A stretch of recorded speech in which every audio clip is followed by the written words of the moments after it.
0 to 60 can define a performance car, but it's the fastest 60 to 0 that's the aim of Tarok's brakes. From road cars to race cars, circuits, special stages, or the autostrada, nothing reduces speed like Tarok's brakes. Italy gave the world the art of Da Vinci and Michelangelo. Tarok's has given drivers the art of stopping. For more information and to acquire your own masterpiece, visit taroks.co.uk.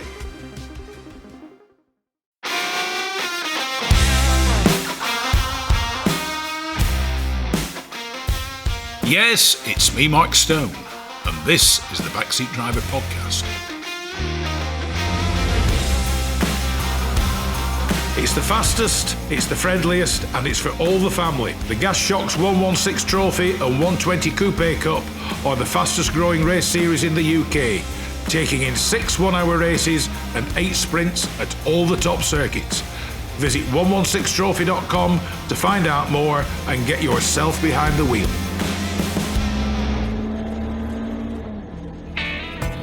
From a pot of tea to TT motorbikes. From a classic English breakfast to a full serving of classic cars. Bridge House Tea Rooms is the Northwest premier classic car meeting location for cars, bikes, tractors and owners clubs. So no matter what your automotive appetite might be, visit Bridge House Farm Tea Rooms on their Facebook page or call John and Alicia on 07980 444 221 for show details and to reserve your own table and parking space. I'd like to introduce to the Backseat Driver Radio Show two fine fellows. Why do I say that? Because they are chaps after my own heart.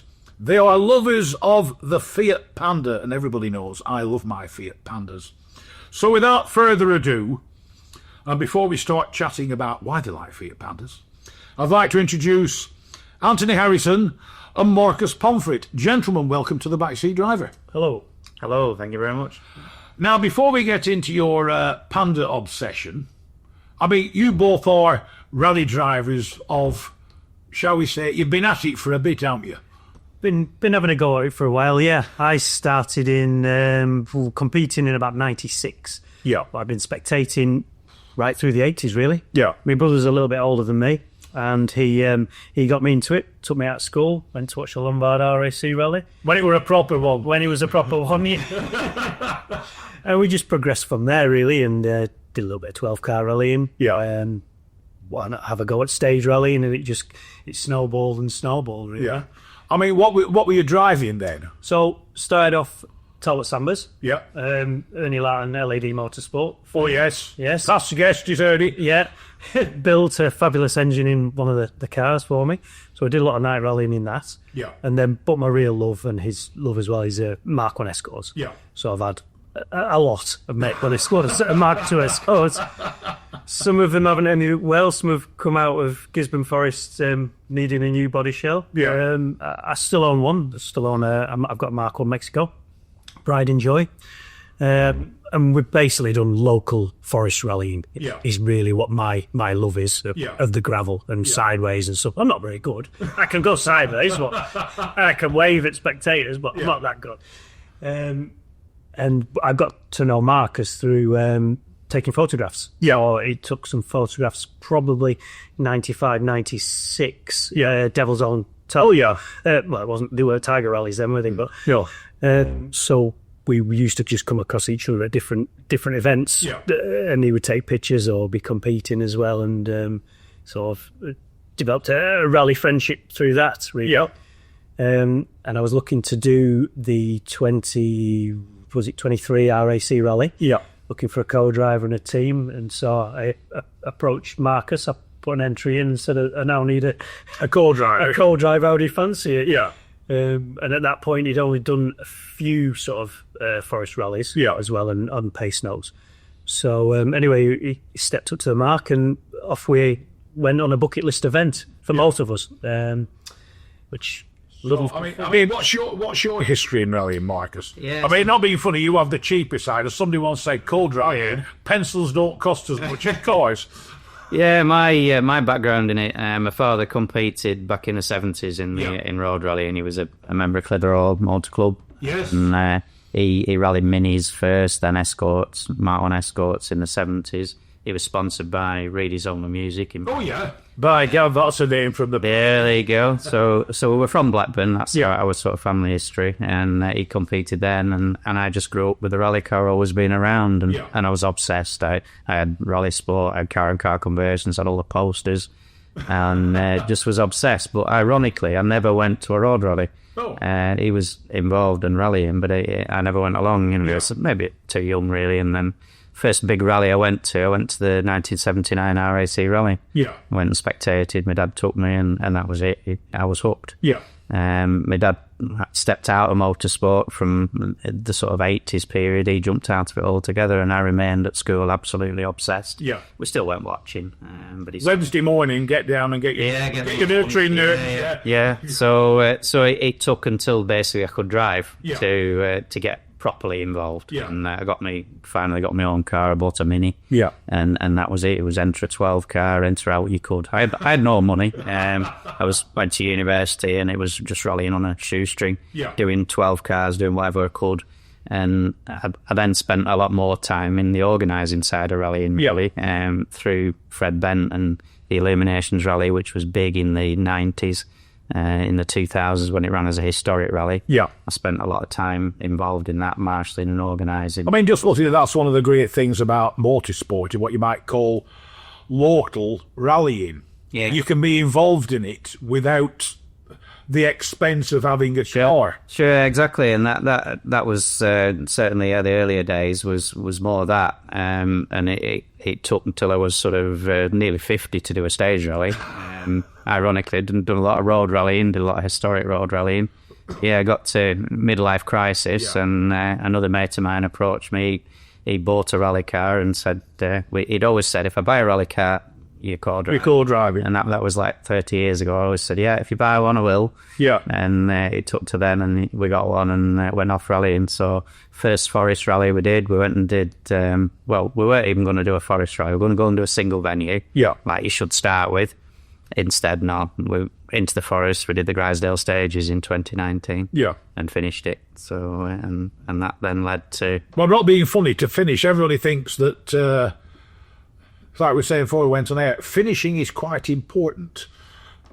It doesn't off build your confidence if you finish, and anybody can wrap a car around a tree, but to do a stage rally and to pop out the other end, and you can think I finished that, and it boosts the confidence, doesn't it? Yeah, you got to get the miles in, and it's more important finishing than going too quick and bending it, really, for us anyway. Because again, it's still rallying on a shoestring, and there's no big title sponsor. There's no we're doing it ourselves, and that carries through to everything Anthony and I have done. It's the same thing. You got to have the fun, but you got to get to the end. Yeah. So I mean, escorts and minis. How did we arrive with Fiat Pandas? Not that there's anything at all wrong with Fiat Pandas. Right, so there's I'll jump in here. There is a family connection with that, and back in, I think it was in 1980 or 81, my dad bought a Fiat Panda. Yeah, that'd be one of the early ones. It was an early one, yeah, and it was it was bought from Barker's in Preston, I think it was, Fiat dealer, and it was an ex-demonstrator that initially came with all the stickers on it, the Panda stickers and all sorts. And as a young kid at the time, mad into rallying, I was desperate for the garage to leave them all on. Yeah. But father insisted they all got took out. And so yeah, he had a couple of Fiat Pandas, ran them as family cars, and I loved them back then. Never thought I'd go rallying. Well, I said, probably never thought you'd go rallying in one. Never did until a conversation. A few years back, and I'll let Anthony fit the rest up. We went to do the Bagger Rally, which was a road rally in Devon. Yeah. And it was the last time it was supposed to be run, and we were on our way down there, 6-hour drive. Yeah. And I think we saw a Panda on the motorway or something. Marcus mentioned it. Yeah. In the back of my head, I'd heard about this event in Morocco, and I thought, oh, this sounds interesting. But I'd parked it because we'd gone under the RAC, and 18 months it had gone, and... Rarely beaten on price, never beaten on service. Whether it's cars, bikes or commercials, Hoddy Tyres are the best in the business, and when it comes to tyre expertise and advice to supplying the correct tyres for your vehicle's specific requirements, nobody comes close to David Lakin and the Hoddy Tyres team. So give them a call on 01200 613 192 or visit the website at hoddytyres.co.uk. Forget about that. And then he started mentioning the Fiat Pandas, how much he liked them, and told me about his dad having one. I was like, oh, have you ever been to Morocco? Knowing he's always up for it. So Well, I suppose your problem is to try and assimilate the connection between Fiat Pandas and Morocco, isn't it? Yeah. It's not what you call a natural connection. I'd never heard of the rally in Morocco, but I obviously knew that the Panda, and in particular the 4x4 Panda, was so capable that they will go anywhere. And so when Anthony broached the idea, I was like, yeah, I'm up for that. The trouble with Mark is anything I say to him, he's always up for it. He's always up for any sort of challenge we can go to. So, yeah, so the next thing we looked into the event. I mean, what's it called? It's the Desert Trophy Panda Edition, isn't it? Yeah, that's correct. Yeah, the organisers, it's a Spanish group that organise it. Yeah. And they also organise other, like, four-wheel justing, like, Land Cruisers and things like that. But this is purely for Fiat Pandas. There is another event called the Panda Raid, which is 300 cars. They stop in tents in the desert. Yeah. We went the slightly softer version where we stop in hotels. Nothing wrong with that.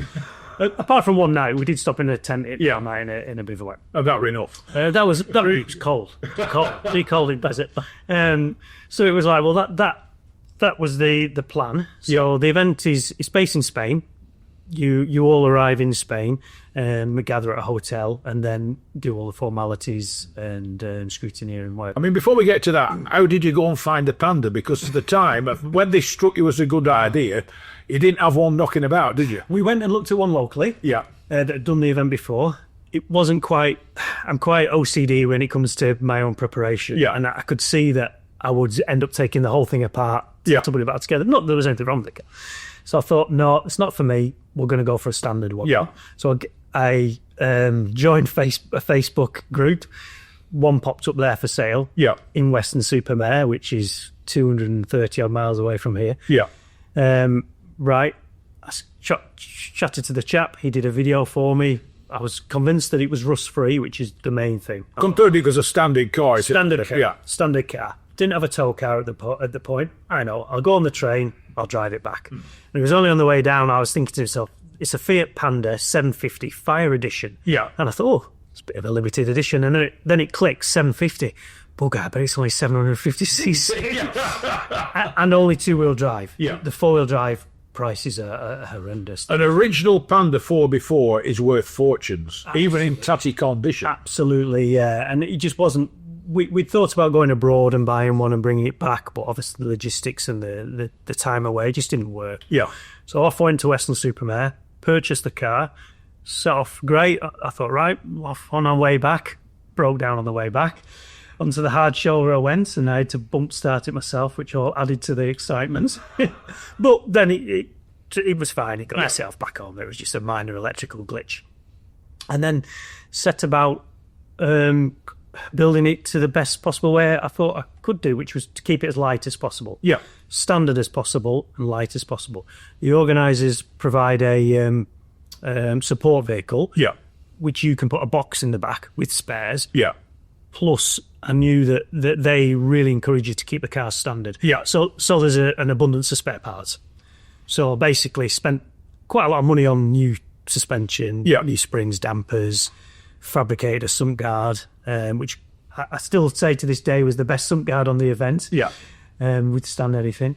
I mean, do you have to put a roll cage in? No. All right. No. So the basic rule is it's got to be under 1.4 cc, and you have to have a fire extinguisher, handheld fire extinguisher, a tow rope, and quite a medical kit. Yeah. I think that's about it, really. It's like a road rally, really, but there's no other...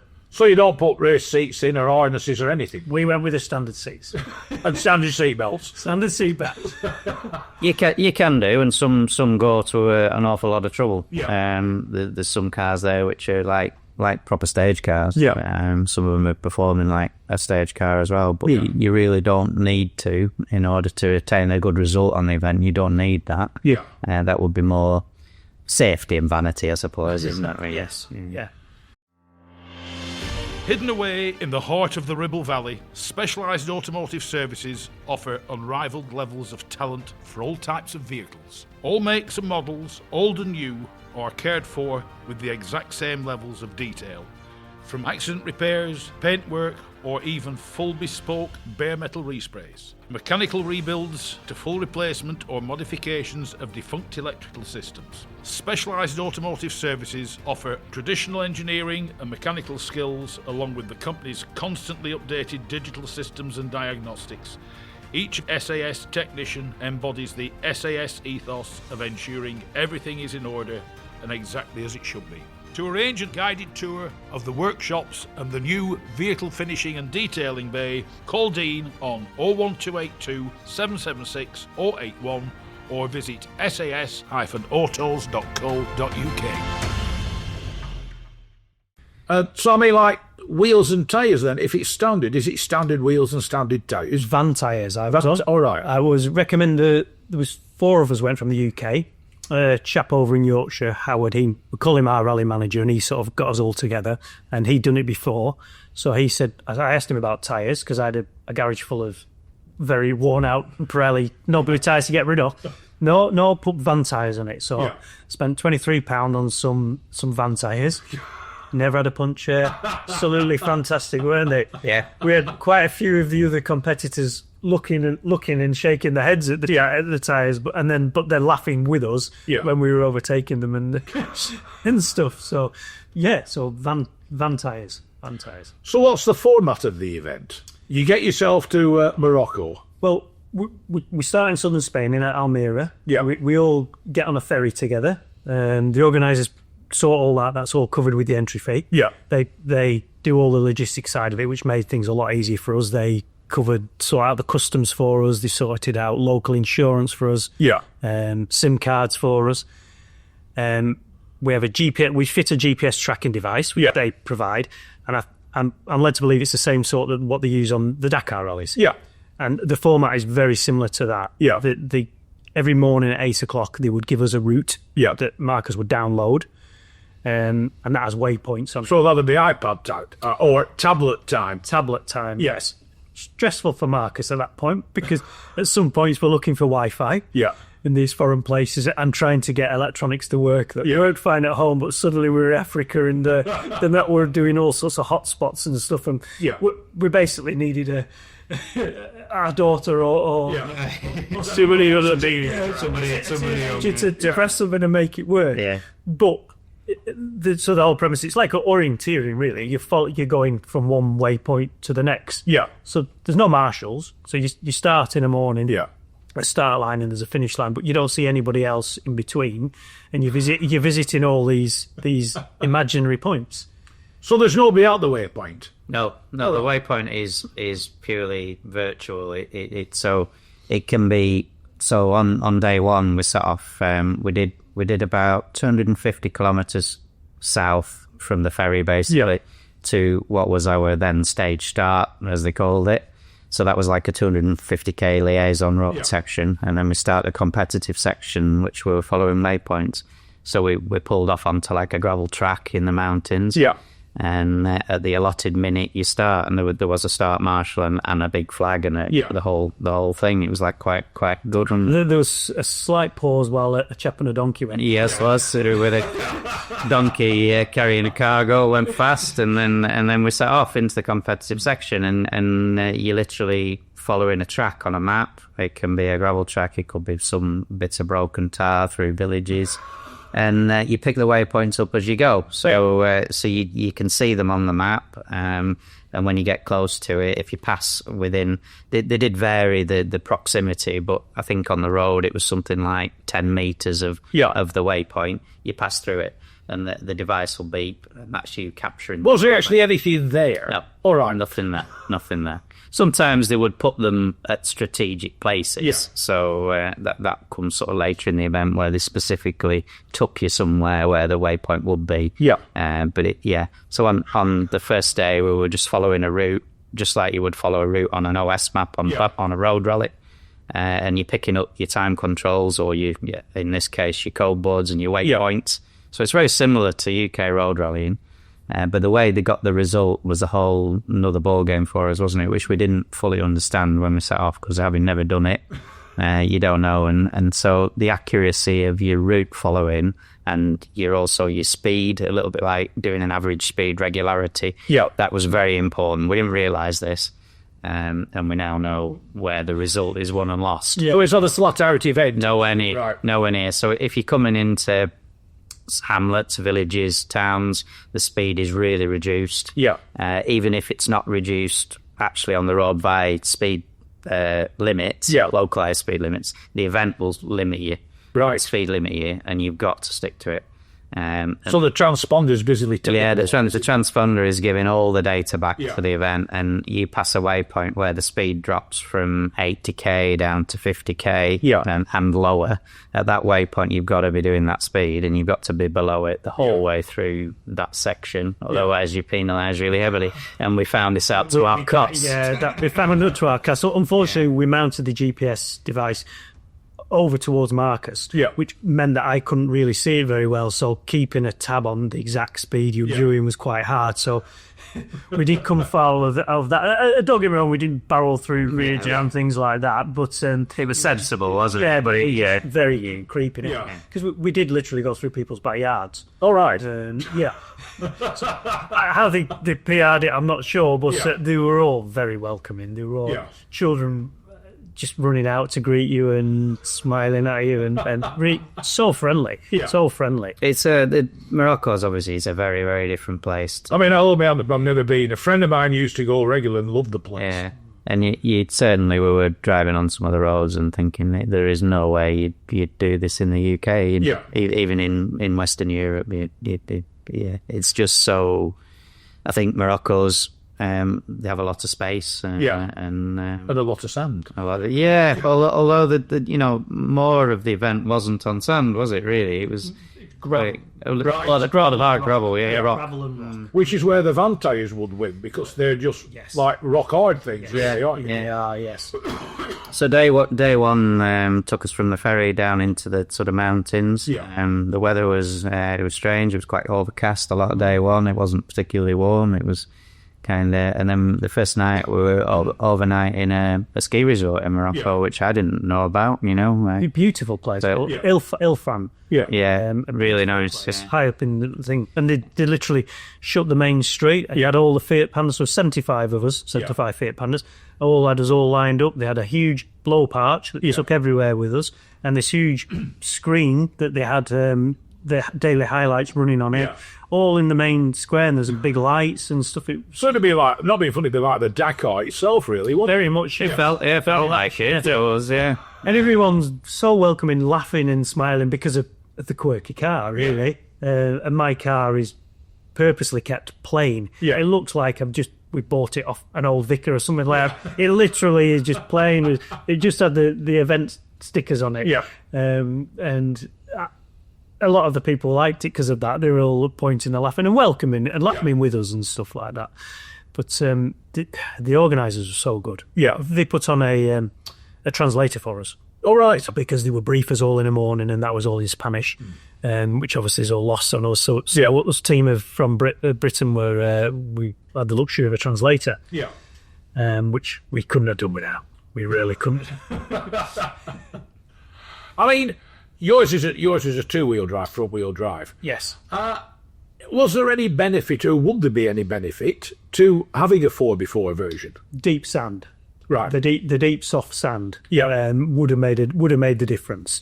And there would be probably about 30 of us with two-wheel drive cars, and the rest four-wheel drive. So only, I would say, 30% of the event you definitely could benefit from four-wheel drive. And on some of the days, the four-wheel drive cars did go on a slightly different route. Right. Into the. So they were slightly penalised for being 4-wheel drive. No, I'm not saying penalised, but they had different waypoints to reach, right, which we couldn't have got in a right, 2-wheel drive car. Yeah. We tried, and I can confer that yes, the 2-wheel drive car will not go to some of these places. So we were well told keep in the soft sand and don't go there. Well, obviously as a super fast driver, I'm not going to listen to that. Straight into the sand. And it's a lonely place, is the desert, and it's eerily quiet. We tried pushing, and it just sank and sank and sank. And so we deployed some sandboards, which were only... With Marcus saying, I told you. It's actually so... Well, we had the shovel out, sandboards, mine anyway. All useless. Luckily, as well as GPS, they have an assistance button. They're an SOS, and there's a doctor on the event as well. Yeah. An SOS button, an assistance button. So, right, okay, Marcus, press the button, man. Press the button. Then it all starts coming back to us in Spanish. Yeah. And it's the only one place we haven't got a signal because we're on Google Translate thinking, what's he actually about? What are they asking us? So, I don't know, we pressed a few random buttons. Yeah. Within 15 minutes, there was a big white Land Cruiser appeared, and he was like shaking his head and was like, why have you gone down there? Yeah. Anyway, put a strap on, and it took a bit of a tug, though, didn't it? Yeah. Yeah, it was well in up to its sills in the site. Yeah. But another learning curve as well is that, again, you read the rules of these things, but you don't fully pay attention. And if you do request assistance... Which is only for, can't you? Yeah. Which way to go is that I can do. Yeah, so in all the regulations for the event, it explained all the penalties, but you skirt over all that, don't you? Yeah. And calling for assistance leads to heavy penalties. Go does it? All right, Nick. So we finished that day with a lot more penalties. So the speeding was one thing, then the penalties, and then it just goes up. But these days we were out on one. I mean, how many days did you last? We were away from home for 9 days. Yeah. And I think we're in competitive 6 days, Elliot. Yeah. And this is 8 o'clock in the morning till 6 or 7 at night. Yeah. And there was one day that there is a time limit. Yeah. So there is an element of speed, but we sort of controlled a little bit. But we were on one test, if you will, for 6 hours and 58 minutes. Yeah. And we only stopped for a quick wee and a packet of Pringles. Yeah. And we were just going and going and going and going, yeah, going. And it was like that most days, really. Yeah. And each day varied in where we were at. We did like an anti-clockwise loop in Morocco, sort of down through the centre of Morocco and then round and back up the other side. We got within a couple of kilometres of the Algerian border. All right. Which was, exciting and nervous at the same time as well, because I don't think they're quite as friendly as with Moroccans. And the night we were closest, we stopped in the bivouac in the tented city. So when you get to your hotel or the tent at night, you're then free to work on your car. Right. So there's that old Dakar truck transporting all your gear around. You have a big box you can take. Yeah. And the spares you can carry on the car. So, or you can hire local mechanics as well. Yeah. These lads were working.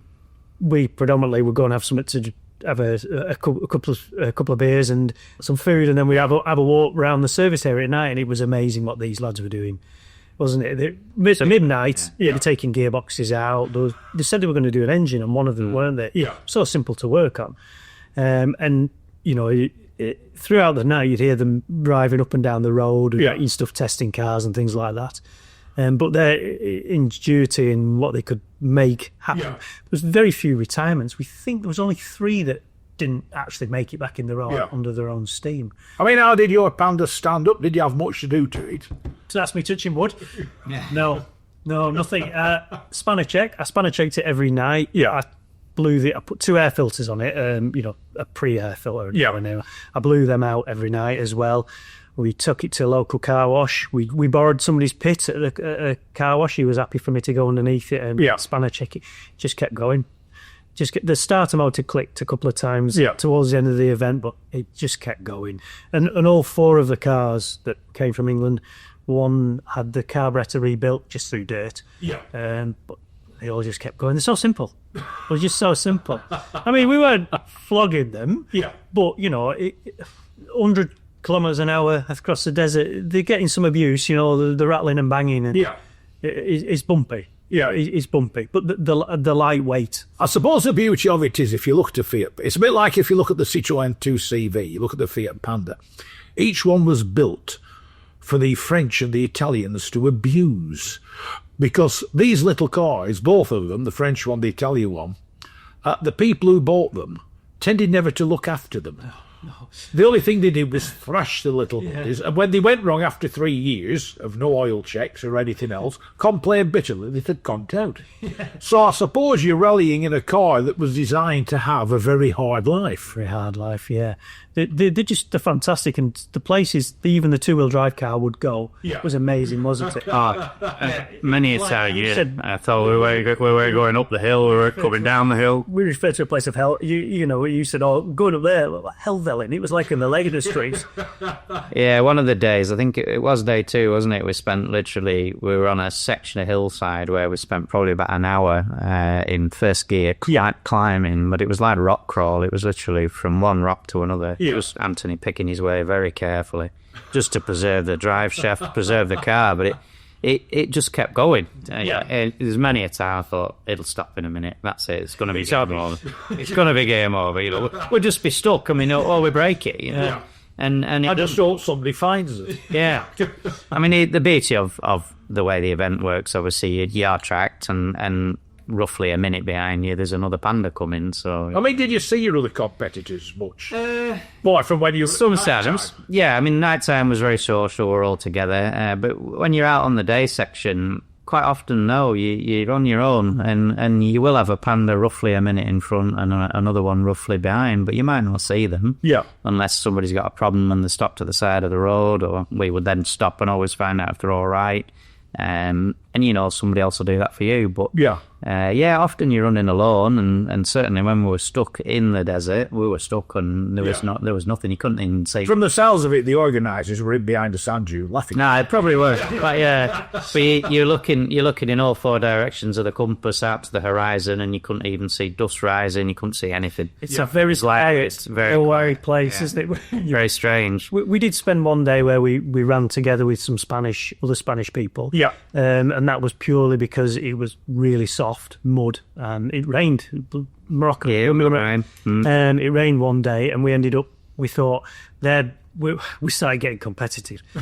So we looked at the results and we picked out which cars are winning. We'll follow them. So we sort of chugged together with about 4 or 5 of us, and we stuck with us for the day, and we helped each other. And they were really great. There was a language barrier. There was a young lad who could speak. It translated for us, and he was like, right, no, and we pushed each other in and out, and after that they insisted we went for a meal with them. They were so friendly, and the social side of it is what I think is missing from the normal rallying, because we come and do a forest event and then everyone goes home, whereas we're all in the same hour. So it was good fun, that side of it. That made it nice. I mean, would you do it again? Yes, I would. Because I like the adventure. I think Marcus doesn't seem quite as enthusiastic. I know he's more enthusiastic than me. Yeah, definitely do it again. I think certainly when we worked out how the event was working in terms of getting a result, and then we had our eyes on the competitive side of it there. And I think going back, we'd be going into it with obviously experience and a different mindset, and now we'll be looking at that we could top 20, maybe top 10. we finished 21st. I think that's not bad. And a couple of times we were. I know from not being funny from everybody's point of view, to have finished 20th would have been that little bit more. Yes, well, if we just got a bit slower. Well, we don't know me that statement. Exactly. We were fastest two-wheel drive a couple of times. I was really chuffed about that and stuff. But just you've received 100 penalties because of it. No, we were eating a cheese sandwich one day and we missed it completely. Okay, it's beeping again. This thing's beeping. Why is it beeping at us all the time? But lots of things fell into place really good this time. We had we didn't drive the Panda there ourselves. That is an option to drive down to southern Spain. Yeah. You got to get. That's what you got to do. You got to get your car to southern Spain to start the rally. So anybody living in Spain, they've automatically got an advantage. Yeah. For us, we're going a long way from the UK. Initially, when we put the entry in for the rally, we didn't know anybody else doing it. It was just us. Yeah. Slowly, it became apparent there was 3 other crews from the UK, and one of them had arranged transportation to basically take all our cars there. Simon luckily had a transport business and connections and a truck, and he was happy to take the Pandas down to Spain, which meant we could fly out and start the rally. And that made a massive difference, obviously, to have the other 3 crews as well from England. It was nice. It was nice. Yeah, it was a nice feeling that you knew that someone would come at any point. Yeah, they were great people. We all got on. So the social side, obviously, going into next year, if we look at doing it again, there's question marks over who's going and logistics as well. So that's we'd have to get those boxes ticked. And but the car's still at home. It's, I think.